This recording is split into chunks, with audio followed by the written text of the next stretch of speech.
Hey everyone, thanks for clicking.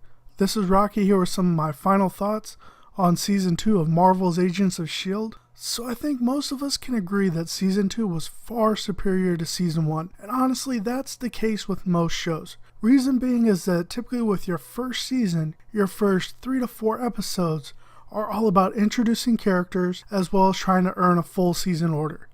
Then once that's done, you shift focus to building a full season arc as well as introducing ideas and concepts that'll carry over into your subsequent second and third season and so on and so forth.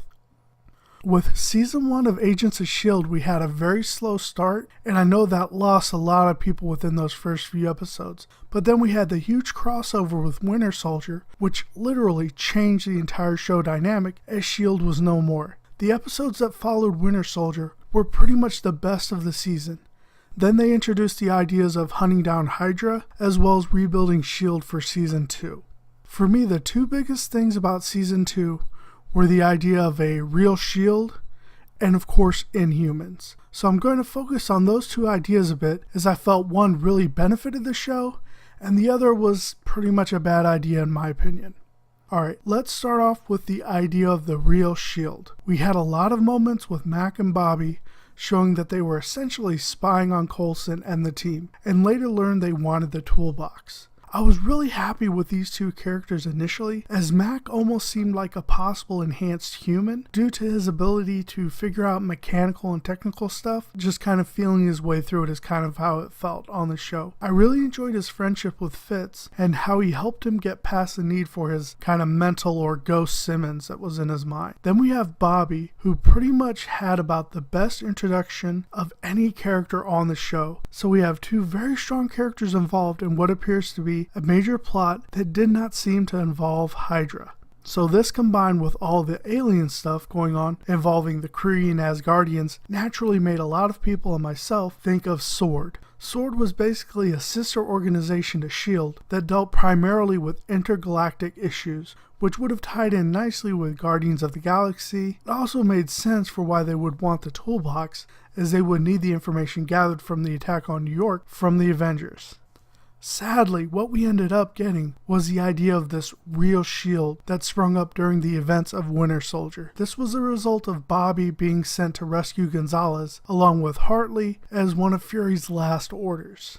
The orders also involved destroying the carrier Gonzalez commanded, as it had some serious cargo that they did not want falling in the hands of Hydra. Instead, the group elects to ignore Fury's orders and make a stand to keep the carrier and its secrets. From this, the idea of a real S.H.I.E.L.D. free from secrets was born, and as opposed to a director, they would have a council. In other words, this was a terrible idea. For S.H.I.E.L.D. to be effective, they need one person capable of making a decision as opposed to a council deliberating.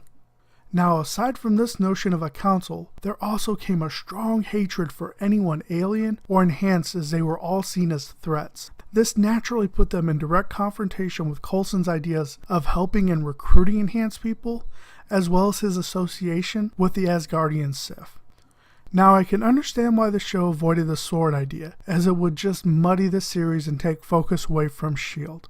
Still, I felt introducing a second S.H.I.E.L.D. was confusing and kind of dragged out the story a bit. While I did like seeing Edward James almost on screen, he just never really seemed to fit the show. Just for me, the implementation of the S.H.I.E.L.D. was clunky and definitely took me out of the show, and I was very happy once we got to the point of only one S.H.I.E.L.D. and Coulson back as director. At least until Fury decides to show back up, right?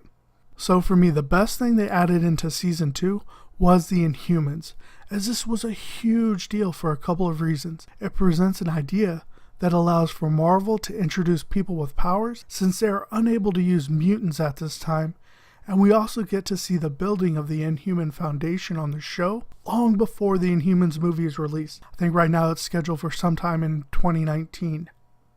This opens up doors for the cinematic universe on the big screen as well as the small screen. Now this could mean we will see characters that are traditionally mutants in the comics turned into Inhumans, and could create some resentment in the hardcore fans. Then again, this will allow for a larger amount of characters to be used, which is a great thing in my opinion. I really enjoyed seeing Skye's journey this season, her going through learning about herself and learning about what she was always meant to be. The show played it pretty slow with S.H.I.E.L.D in the first part of season 2, but then started ramping her character up into the mid-season break and then for the remainder of the season as well. We really saw Chloe Bennet take a hold of these events and really grew in her acting, in my opinion, and she definitely seemed to feel more comfortable in the role of S.H.I.E.L.D. S.H.I.E.L.D has always been my favorite character, and finding out she was based on Daisy Johnson was just incredible. The show handled the Terrigenesis process very well, and the scene of her exploding from her chrysalis is still pretty much my favorite scene of the season. And I just loved all the early groundwork they laid for S.H.I.E.L.D in season 1, having her be kind of considered an outcast. She even considered herself an outcast and separate from society. I mean, she erased her history and everything like that, and it's just laying that foundation that, she wasn't inhuman, she wasn't, quote unquote a normal human. So I just love how they laid that early groundwork, and again, just episode to episode, Chloe Bennet just became more comfortable in the role, and that really came across in the last half of this second season.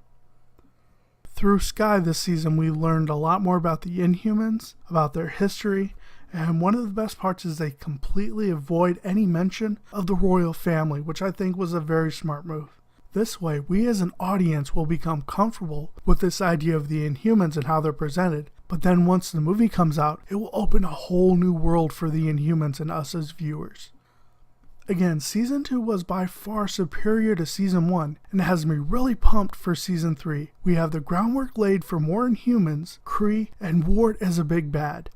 I so love the idea of S.H.I.E.L.D forming a Secret Warriors team of enhanced people, as it will continue to push Chloe Bennet's acting. I think we will also get loads more Fitzsimmons action, well, once we find Simmons, that is. I think Marvel has finally hit a great stride with Agents of S.H.I.E.L.D, but they need to make sure to keep the stories tight and not clunky like the real S.H.I.E.L.D arc. These are my thoughts. Let me know yours down below, guys. Again, Season 2 was amazing. Very strong season throughout from beginning to end. Marvel's definitely learning from their mistakes, and I think that's going to continue to show in Season 3.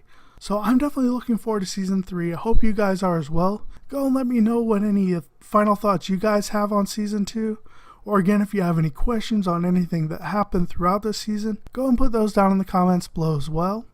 If you've enjoyed the video, I ask you go ahead and pound that like button, and definitely subscribe to my channel. That way you can receive an alert when I post my future Agents of S.H.I.E.L.D videos or Marvel videos, as well as the other DC shows I'm doing right now and movie and anime reviews. So covering a lot of bases, but yeah, definitely subscribe. You can do that by hitting the button on the screen right now, or there's also a subscribe button down in the description below. Either way will work. Definitely hope you come on board. If you have gone ahead and joined already and subscribed, thank you so very much. I really appreciate you coming on board. And definitely let me know if you have any suggestions or any ideas you have on future videos. Put those down below as well. I'll be more than happy to go over those and put some videos together for you guys during the summertime. And again, yeah, just thanks for coming on board and thanks for watching the videos, guys. I really do appreciate all the help. And just another reminder, 50% of all revenue for my channel will be going towards cancer research. So again, really appreciate the views, guys, and the sharing and all that. Sincerely, thank you guys so much. Hope you guys have a great rest of your day now, alright? Bye.